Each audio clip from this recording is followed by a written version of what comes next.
महिला हक अधिकार सम्मेलन में जा रहा महारैली।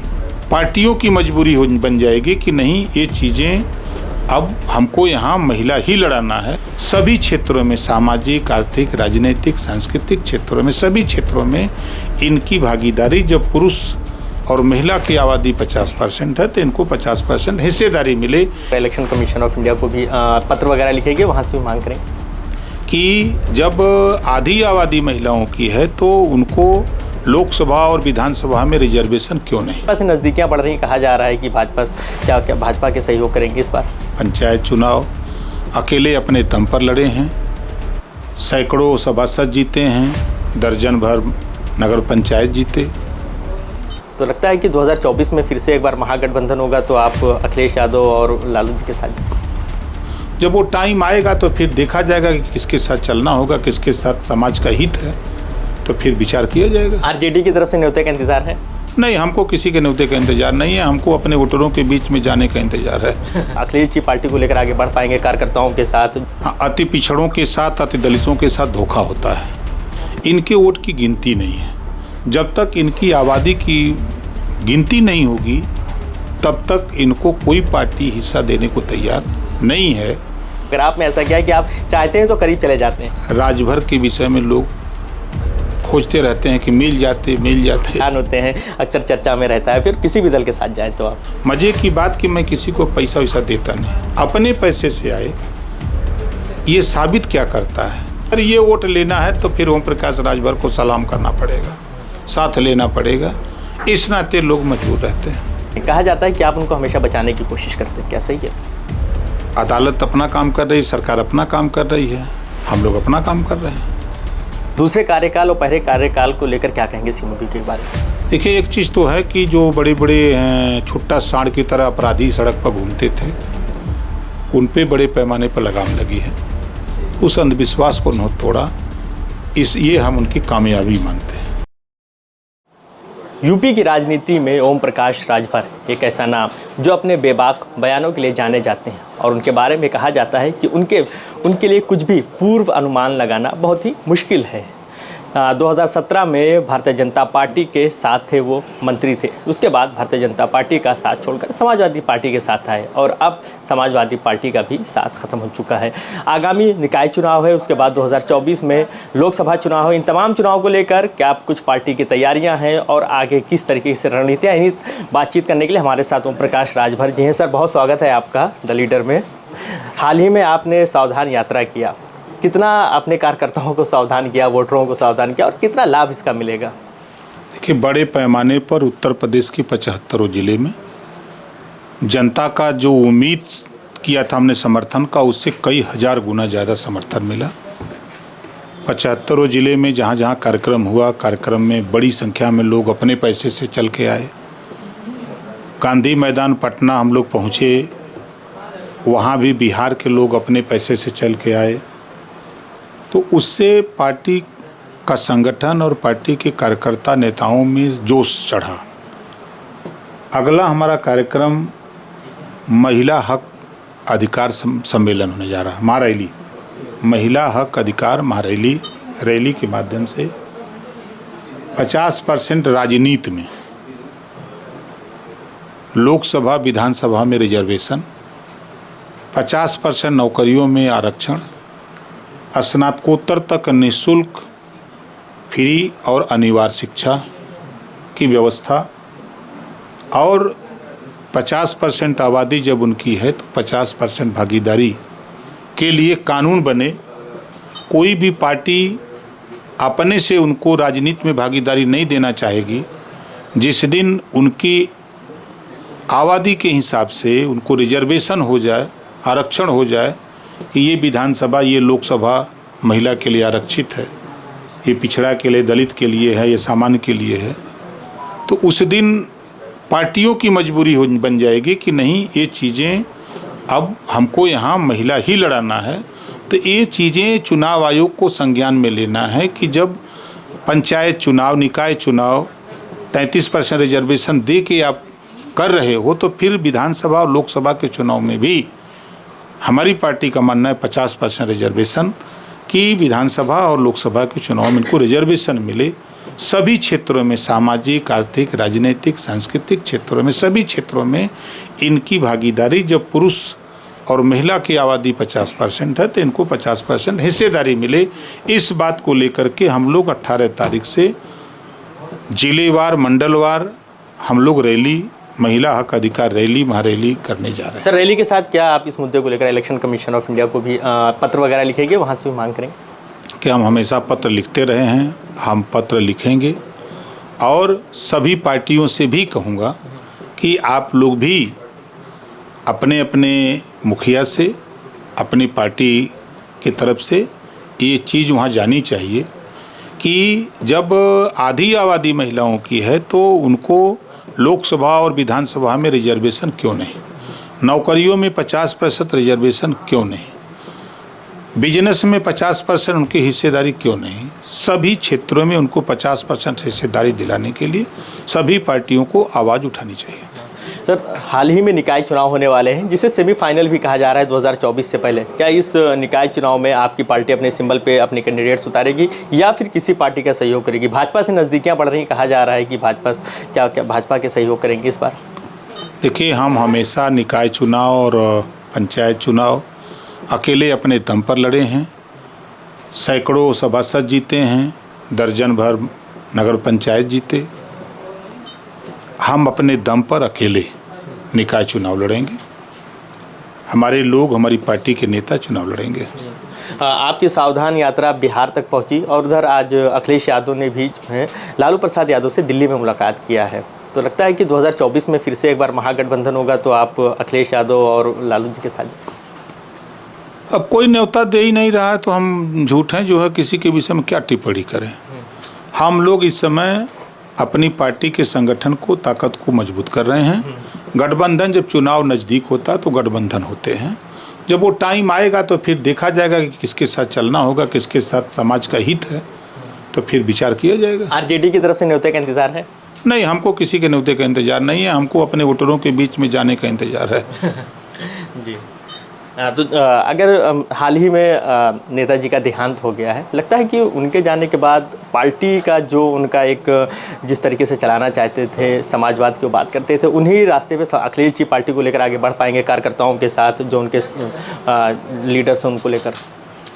देखिए, वो उनका विषय है, वो लेके बढ़ें, करें न करें, लेकिन इतना ज़रूर कहूँगा कि प्रदेश की राजनीति में, देश की राजनीति में अति पिछड़ों के साथ, अति दलितों के साथ धोखा होता है। कश्यप के साथ, पाल प्रजापति के साथ, चौहान के साथ, राजभर के साथ, नाई, गोंड, कुम्हार, लोहार के साथ, आरा, कर्कवंशी, बंजारा, बहेलिया, खंघार के साथ, इनके साथ हमेशा सदियों से धोखा होता आया है। आज भी पार्टियां धोखा कर रही हैं। इनके वोट की गिनती नहीं है। जब तक इनकी आबादी की गिनती नहीं होगी तब तक इनको कोई पार्टी हिस्सा देने को तैयार नहीं है। आज देश की राजनीति में 7-8 बिरादरी जानी जाती है। किसी नेता को ये नहीं पता है कि देश में कौन सी जाति कितना वोट है। जो जीत गया वही सिकंदर, जो जीत गया वो कहता है कि हमारी बिरादरी है, जो हार गया तब वो बेचारा क्या कहे। तो ये है सिचुएशन। अब वो उनका विषय है, वो क्या करेंगे, और हम लोग अपनी पार्टी का ग्राफ, अपनी पार्टी के संगठन को आगे बढ़ाने में काम लगे हुए हैं। बहन जी के प्रति भी आपका हमेशा से सॉफ्ट कॉर्नर रहा है, तो आगे 24 में जा सकते हैं। और ये भी कहा जा रहा है, सियासी गलियारों में चर्चा है कि कांग्रेस का इस बार बीएसपी से गठबंधन हो सकता है। देखिए, राजनीति में ना किसी का कोई दोस्त है ना दुश्मन। इस समय की राजनीति अवसरवादिता पे हो रही है। किसको अवसर मिल जाए, उसको लाभ मिल जाए, वो वहाँ। तो अवसरवादिता में हर पार्टी सोचती है कि हमारे एमएलए हो जाए, हमारी सरकार बन जाए, हमारे एमपी बन जाए, ज़्यादा संख्या हो जाए, हम सरकार में शामिल हो जाएं। इसी में सब लोग लगे हैं।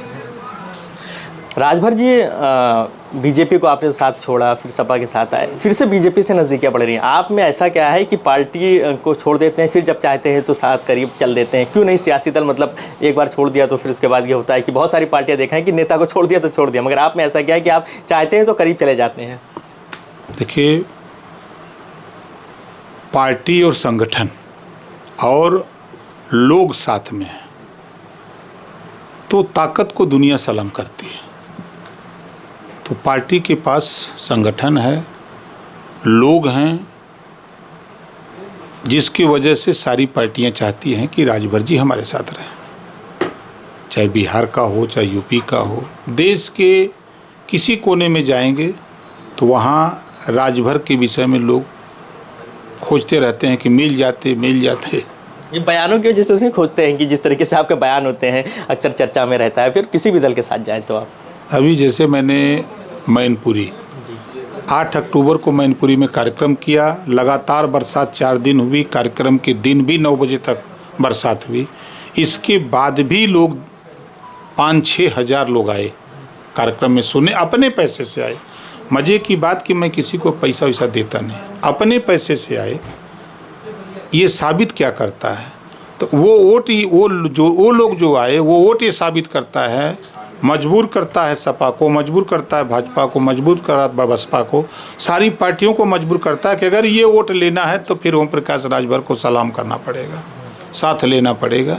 इस नाते लोग मजबूर रहते हैं। अब्बास अंसारी की अगर बात करें तो उनके ऊपर इधर काफ़ी शिकंजा कसा गया, उनके कई जो है प्रॉपर्टीज जब्त की गई। आपकी पार्टी से विधायक हैं, कहा जाता है कि आप उनको हमेशा बचाने की कोशिश करते हैं, क्या सही है?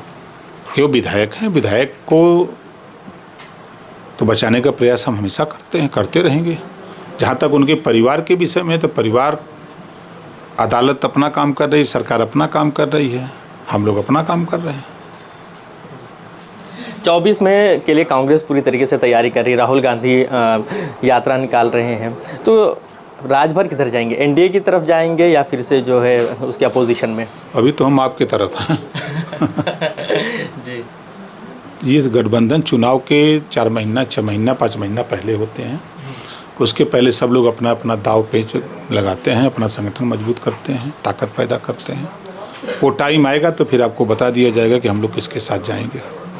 अंतिम सवाल है, किसी के साथ भी जाए मगर आपके अपने क्या मुद्दे होंगे? देखिए, हम साफ साफ जानते हैं कि देश में पहला जातिवार जनगणना, दूसरा दुनिया के कई देशों में शिक्षा, स्वास्थ्य और न्याय फ्री है। तो देश में एक समान अनिवार्य फ्री शिक्षा, गरीबों का इलाज फ्री में हो, गरीबों को न्याय फ्री में मिले। देश में जो बेरोजगारी चरम पे बढ़ती जा रही है, इसके लिए कक्षा 4 से रोजगार परक शिक्षा, मोबाइल बनाना, मोटरसाइकिल बनाना, पंखा बनाना, लाउडर बनाना, कैमरा बनाना, 100 विषय इस तरह के हों और एक विषय कक्षा 4 से पढ़ना अनिवार्य कर दिया जाए सबको। तो हमारा मानना है कि 5 साल, 4 साल, 6 साल के बाद जब विद्यालय छोड़ेगा बच्चा, तो उसके हाथ में एक हुनर होगा कि जो मोबाइल बनाने अगर सीखा है तो वो मोबाइल बनाने का मास्टर होगा, मोटरसाइकिल सीखा है तो मोटरसाइकिल बनाने का मास्टर होगा। तो वो कहीं ना कहीं अपनी, अगर नहीं नौकरी मिली, नहीं रोजगार उसको मिला, तो अपना निजी खुद का रोजगार करके वो अपनी जीविका चला सकता है। टेक्नोलॉजी से जोड़ना चाहते हैं। हाल ही में अतीक अहमद ने सीएम योगी की तारीफ करते हुए कहा था कि वो ईमानदार हैं और अच्छे व्यक्ति हैं, बेहतर काम कर रहे हैं। दूसरे कार्यकाल और पहले कार्यकाल को लेकर क्या कहेंगे सीएम योगी के बारे में? ये कोई भी सरकार बनती है तो बेहतर करने का प्रयास करती है। अगर कांग्रेस को देखेंगे, फिर जनता पार्टी, जनता दल, बसपा, सपा, भाजपा, तो सब लोग बेहतर करने का प्रयास करते हैं। तो कल तक अतीक जी के लिए बुरा दिख रहे थे, देर से ही अब दुरुस्त दिख तो रहे हैं कि नहीं, अब कह रहे हैं कि अच्छा है। तो कल तक लोग अखिलेश की, मुलायम जी की तारीफ करते थे, कल्याण जी की तारीफ करते थे, मायावती की तारीफ करते थे। राजभर जी क्या कहेंगे सीएम योगी को लेकर? देखिए, एक चीज़ तो है कि जो बड़े बड़े छुट्टा सांड की तरह अपराधी सड़क पर घूमते थे, उन पे बड़े पैमाने पर लगाम लगी है। दूसरा, योगी जी मेहनती हैं, उन्होंने अंधविश्वास को तोड़ा कि कोई मुख्यमंत्री नोएडा जाएगा तो दोबारा रिपीट नहीं होता। वो नोएडा जा कर के दोबारा रिपीट भी हुए।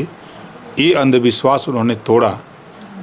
ये हमारे हिसाब से बहुत अच्छा कदम उनका था कि जो सूबे के पूर्व मुख्यमंत्रियों के, अब सरकारों को ये था कि नहीं, वहाँ जाने के बाद रिपीट नहीं होते हैं, उस अंधविश्वास को उन्होंने तोड़ा। ये हम उनकी कामयाबी मानते हैं। नहीं, अगर लगता है कि अगर सपा के साथ गठबंधन में होते तब भी यही आपका स्टेटमेंट होता है, ये अलग होने के बाद अब ये कह रहे हैं? नहीं, हम तो हमेशा देखिए, हम तो सपा में थे तब भी तारीफ करते हैं, यहाँ तब भी है। जो काम कांग्रेस ने किया आज कांग्रेस का काम दिखता है। अब 10-90 पर लखनऊ में खड़े हो जाइए, मायावती जी का काम दिखता है। नीचे जाइए तो अखिलेश जी का गोमती रिवर फ्रंट उनका काम दिखता है। आप आगे निकलिए, पूर्वांचल एक्सप्रेसवे योगी जी का काम है। आप इधर जाइए, आगरा एक्सप्रेसवे अखिलेश जी का काम है। आप बुंदेलखंड एक्सप्रेसवे पे जाइए, योगी जी का काम है।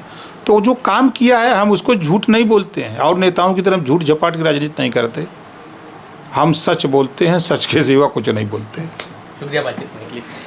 तो ये थे हमारे साथ भाजपा के राष्ट्रीय अध्यक्ष, जिनका अपना एक बेबाक अंदाज है और साफ तौर पे उन्होंने कहा कि जिस दल ने बेहतर काम किया हम उसकी तारीफ करेंगे और 2024 को लेकर किस दल के साथ जाएंगे अभी इसमें कोई भी डिसीजन नहीं लिया है, ये आने वाला वक्त बताएगा। वीडियो जर्नलिस्ट आयुष के साथ फरीदुल हसन, द लीडर हिंदी, लखनऊ।